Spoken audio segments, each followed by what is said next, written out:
Mandi menjadi rutinitas yang dilakukan di pagi hari agar tubuh terasa segar dan bersih. Tak hanya itu, ternyata mandi juga bisa menyehatkan tubuh kita loh.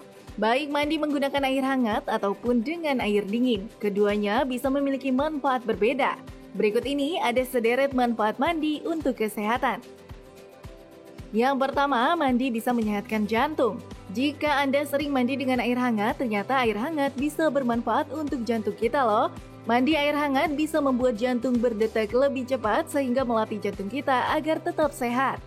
Selain itu, mandi air hangat bisa menurunkan tekanan darah kita hingga meningkatkan fungsi jantung. Mandi juga bisa baik untuk otak dan sistem saraf. Jika Anda hobi berendam di dalam air, ternyata kegiatan yang satu ini bisa mengusir rasa stres dan kecemasan loh.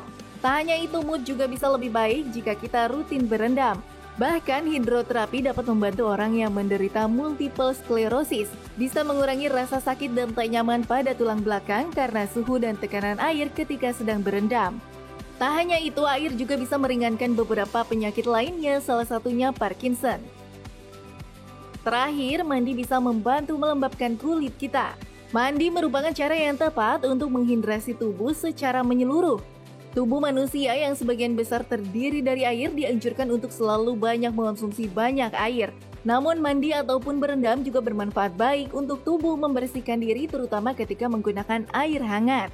Begitu juga dengan air dingin yang memiliki manfaat lain untuk menghidrasi tubuh kita.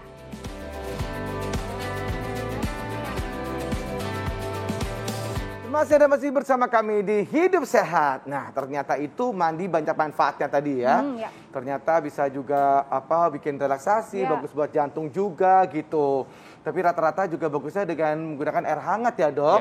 Coba seperti apa tuh, Dok? Kita masih membahas dengan tadi ada pertanyaan yang terkait dengan jika badan sehat, mandi pagi lebih sehat dengan menggunakan air dingin, Dok. Itu dibandingkan air hangat. Fakta atau mitos, Dok? Itu fakta ya. Oh, fakta. Fakta.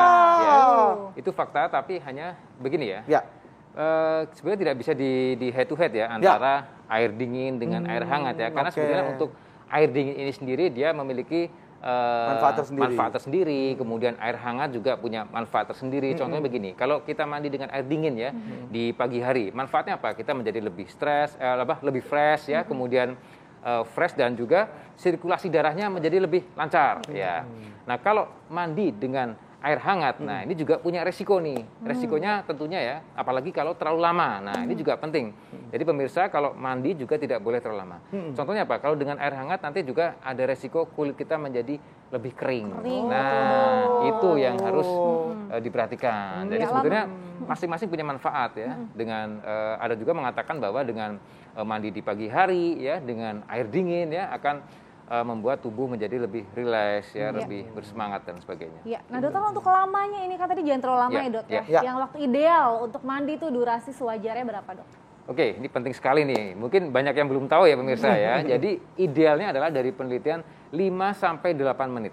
Maksimal ada beberapa 5 sampai maksimal 10 menit ya, maksimal 10 menit. Jadi maksimal 10 menit. Ya, maksimal 10 menit. Itu dengan kena air terus atau sambil berendam 5 sampai 10 menit? Itu untuk yang pakai shower ya. Yang pakai shower, itu 5 sampai 10 menit di showernya. 10 menit ya. Jadi include dengan itu juga sabun dan lain sebagainya. Betul. Gitu. Jadi untuk rangkaian mandinya itu 5 sampai 10 menit. Jadi tidak boleh terlalu lama. Nah, kenapa gitu?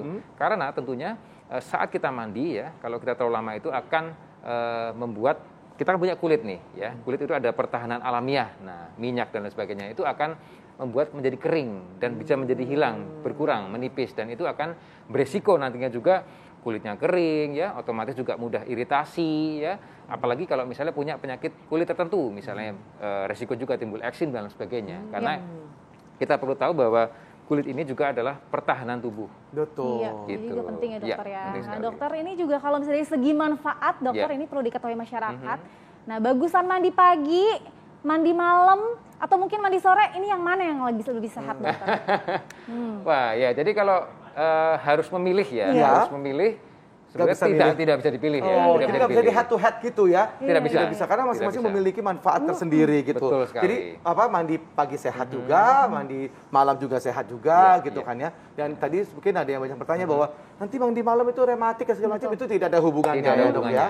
Boleh dijawab lagi tadi dok, mungkin dok kenapa itu bahwa tidak ada hubungannya dengan rematik itu, supaya lebih paham di masyarakat. Betul sekali. Dan tadi harus ditekankan juga ya, antara mandi pagi hari, mandi sore hari, mandi malam hari, tentunya juga dibedakan antara mandi dengan air dingin atau mandi dengan air hangat. Nah, karena itu juga ada dua versi ya, dua manfaat ya. Contoh misalnya gini, yang penting juga kalau kita malam hari nih suhu udara lagi dingin-dinginnya, terus kita mandi pakai air dingin. Nah, sebetulnya itu tidak dianjurkan ya, apalagi kondisi tubuh kita sedang tidak fit.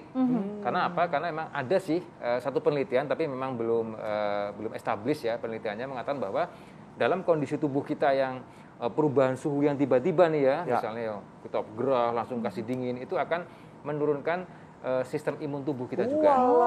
Tapi ini penelitiannya masih ongoing ya, jadi masih butuh penelitian lagi. Tapi ada salah satu atau beberapa penelitian yang mengatakan seperti itu. Gitu. Dan tadi dikatakan juga tentang rematik nih ya. Jadi sekali lagi bahwa mandi malam menyebabkan rematik itu mitos ya, itu tidak benar ya. Karena penyakit rematik atau autoimun ya, itu penyebabnya tentunya bukan karena dari mandi ya. Karena bisa juga karena faktor genetik, bisa juga karena faktor lingkungan ya, baik itu makanan, udara, paparan radiasi dan sebagainya, dan juga hormonal. Oke, baik dok. Aduh, jadi terang benderang ya, jadi jelas begitu kan.